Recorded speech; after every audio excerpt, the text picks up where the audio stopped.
Minha pergunta é a seguinte: por que a resistência de boa parte do Congresso em aprovar o voto auditável? Porque havia um secretário-geral no Tribunal Superior Eleitoral, que é uma jabuticaba só brasileira, né? Justiça eleitoral só existe no Brasil. É uma geringonça. É um cabide de empregos. A última vez que fui lá, fiquei escandalizado de ver o prédio da Justiça Eleitoral.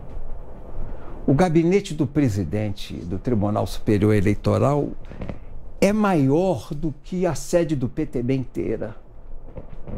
É um navio, fizeram assim um navio ancorado no oeste do Brasil, na região centro-oeste.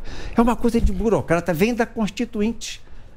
Que é uma Constituinte para privilegiar essa casta. Procurador, juiz, promotor, defensor, advogado. Até o advogado tem imunidade na Constituição. E ele não é o profissional que constrói, ele é o profissional do conflito. O que é o advogado? O profissional do conflito. Ele está sempre no meio do conflito. O médico que salva a vida não tem imunidade. O engenheiro que constrói o futuro não tem imunidade. A enfermeira que está ali na cabeceira do doente a noite toda não tem imunidade. O dentista que cuida da boca das pessoas da saúde bucal não tem imunidade. O advogado tem. E é uma vergonha tamanha que inventaram esse raio desse quinto constitucional, que advogado que nunca passaria em concurso para juiz vira ministro do Supremo, desembargador do Tribunal Regional Eleitoral, do Tribunal Regional do Trabalho, do Superior Tribunal de Justiça, do Tribunal Superior do Trabalho. Inventaram uma carta para privilegiar os burocratas, os tecnocratas, o que o Collor lá no passado chamava de marajás. Essa casta de marajás que vive de criar lei para criar dificuldade e vender facilidade, vive do conflito. Quem vive do conflito, vive de dificultar para ter conflito. Essa gente é que manda no Brasil, infelizmente. E o Tribunal Superior Eleitoral defrauda mesmo a eleição. O Aécio não denunciou a dona Dilma quando ele foi defraudado, porque ele ganhou a eleição de dona Dilma. Que levaram 3 horas. Não, o Acre que atrasou. O Acre atrasou.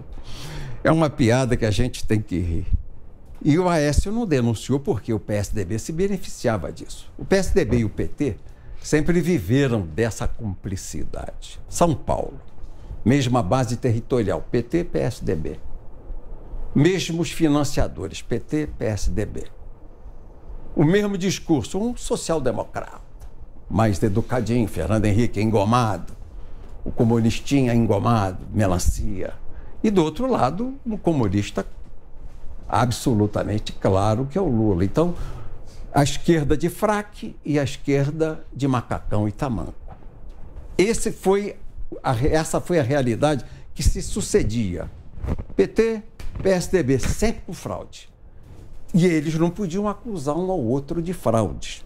Por quê? Um sabia do rabo do outro. Era a história da República. Todo mundo sabia onde estava o rabo do outro, mas não apontava que tinha rabo também. Quem é rabudo não aponta rabo. Então houve sempre uma cumplicidade. Aí vem o Bolsonaro correndo por fora. Explode, não é? Explode essa divisão de forças que havia, não é?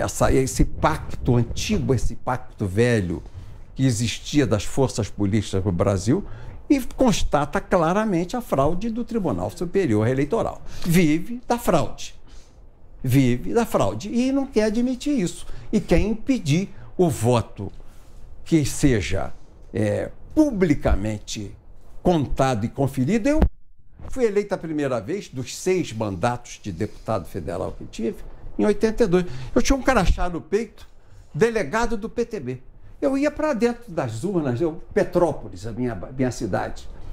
Ia para o Petropolitano, para o Serrano, onde apurava.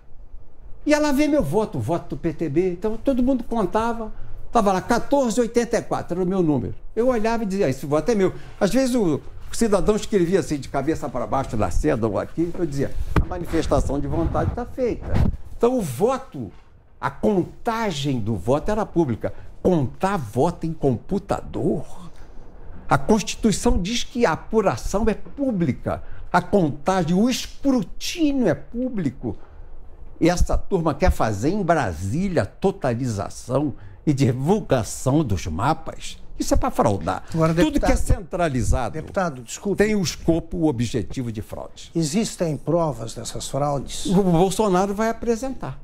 Nesta semana. Você quer ver uma prova de fraude grave? Eleição em São Paulo para prefeito. Uma capital conservadora como São Paulo, chegam 3 candidatos de esquerda para prefeito. França, Covas e o sem teto, o Boulos. E não tinha ninguém conservador. 3 de esquerda. É para rir. É para rir. Isso aí está na cara que é mapeado. Deputado, boa noite. Mas, de uma certa forma, o presidente Bolsonaro não está se aliando a exatamente as mesmas pessoas, por exemplo, que o senhor denunciou no Mensalão. PP, PL, que hoje tem assento no Planalto, com a ministra Flávia Arruda na Secretaria de Governo, com o ministro Ciro Nogueira, chefe da Casa Civil, são os mesmos que recebiam mesada, segundo a sua própria denúncia, lá atrás do PT. Então, são as mesmas pessoas que hoje dão sustentação ao governo. E é esse centrão que o senhor agora classificou no começo da entrevista como fisiológico e não ideológico. Mas, exato, o que eles ganham em troca? Porque hoje a gente tem, talvez, uma mesada institucionalizada. Como é que a gente pode chamar, a se referir ao orçamento secreto? Não, o presidente da Câmara tem uma planilha, fala esse deputado vai receber 80 milhões, esse 10, esse 100, dependendo da sua fidelidade ao governo. Então...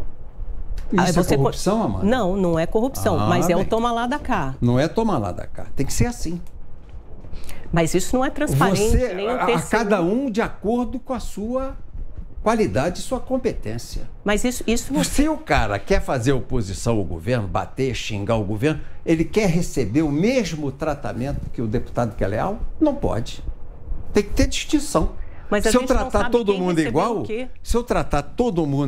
eu desvalorizo o que é correto. Não é uma forma de compra de votos isso? Que compra de votos? Isso é clara. Isso é as claras. Não é como as claras, comprar deputado. voto? Não é transparente, nem o TCU tem controle sobre isso. Que deputado mandou, enviou a emenda para que lugar, que valor? TCU não tem? Nós então não fecha sabemos. aquele TCU.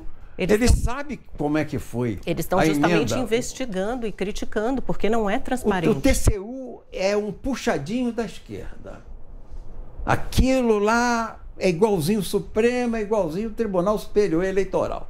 Nós estamos precisando fazer uma limpeza. Começando pelo Supremo, o ninho dos urubus e das bruxas. As 2 bruxas e os 9 urubus. Nós temos que começar a limpar, aposentando aquela turma, aqueles sujeitos e aquelas sujeitas que estão lá. Limpar. E depois fazer a mesma coisa no TCU e no Tribunal Superior Eleitoral. Aliás, vem de cambulhada. Dia 7 de setembro vai ter um grande movimento no Brasil. Grande movimento que vai lotar a esplanada, o povo vai acampar e vai exigir o voto com contagem pública e a aposentadoria dessa turma de advogados lobistas que ocupa a cadeira de ministro desonrando a toga de ministro do Supremo Tribunal Federal. Zé Maria Trindade. Fala, Zé. Sim, deputado. O senhor está dizendo aí que o presidente Jair Bolsonaro ganhou a política, ganhou a presidência da República e não detém poderes, força exatamente para governar. Olavo de Carvalho isso, Zé. Traduziu. O Olavo de Carvalho diz o seguinte, que chegar à presidência da República não é chegar ao poder, mas um meio de chegar ao poder.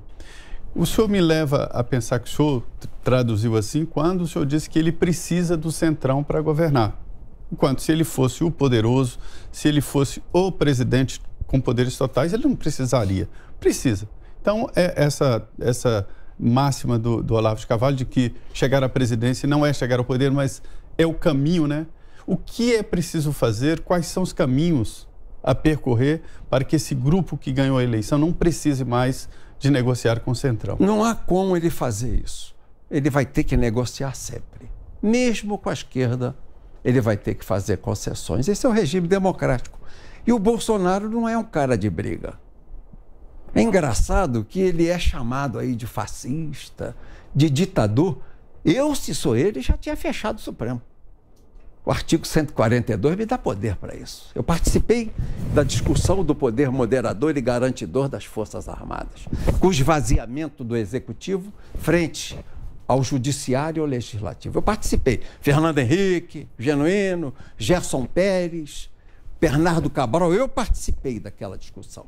Para quem não sabe, o que é que diz o artigo 142? Que as Forças Armadas são poder moderador.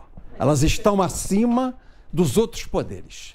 Poder legislativo, executivo e judiciário. Não é isso, né, deputado? Deputado, o Supremo não tem esse entendimento, né, sobre, Mas o sobre o Supremo artigo entende o que é 142. bom para eles. Não o só Supremo faz a mas... Constituição que quer. Cada ministro do Supremo escreve a lei que bem deseja. Ali não tem mais nenhum respeito à carta que foi votada em 88. Cada um é uma Constituição. O Gilmar entende um troço. O Melo, o de Melo, Collor de Melo, o Marco Aurélio de Melo entende de outro. Já aposentou. O Fachin entende do outro. O Xandão, maridão da dona Vivi, entende de outro. Então, sim, deputado, mas é a gente vive um grande sistema... caravançará, aquilo é uma bagunça. É um sistema de freios e contrapeso. Nenhum poder pode se sobrepor aos outros. Mas das o Forças Supremo, Armadas não estão hoje acima dos há outros uma poderes. ditadura do Judiciário. O senhor não tem Supremo. medo do Supremo, não? Eu não. Eu não. Eles são homens. Debaixo daquela capa tem um homem com sangue, com oxigênio, com osso, igual a mim. Vou ter medo de homem? Eu não tenho medo de assombração, eu oro para afastar de mim as assombrações e digo aqui, chorubu, chorubu, que desgraçadamente posaram na sorte do Brasil. Incompetentes, lobistas, desonestos, corruptos, é o Morcrim. É uma organização criminosa para fazer o crime de abuso de autoridade. Eles ficam, pode processar. Eu já estou respondendo lá um monte de processo de indenização moral. O senhor foi condenado, Os imorais, fui condenado, graças a Deus. Graças a Deus. Fechar o Supremo não chama golpe? Não é fechar, é trocar. Mas tem previsão constitucional? Tem, deputado? tem. Qual? O poder moderador... É, Isso é uma questão... Eu sou da linha do Ives Gandra.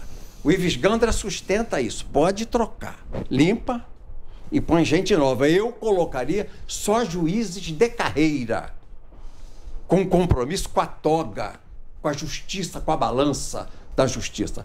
Esse negócio de lobista eu não colocaria mais. Mas qual que seria? Como é que foi que Limitaria o chegou mandato? lá o Barroso, Boca de Veludo, Globo? Como é que chegou lá o Fachin, Joerley Batista? Pô, como é que chegou lá aquela do Rio Grande do Sul? Aquela ministra... Rosa Weber. Rosa Weber era amiga do Carlos, marido da Dilma, amiga do... Ela nem juíza é, do Tribunal Regional do Trabalho.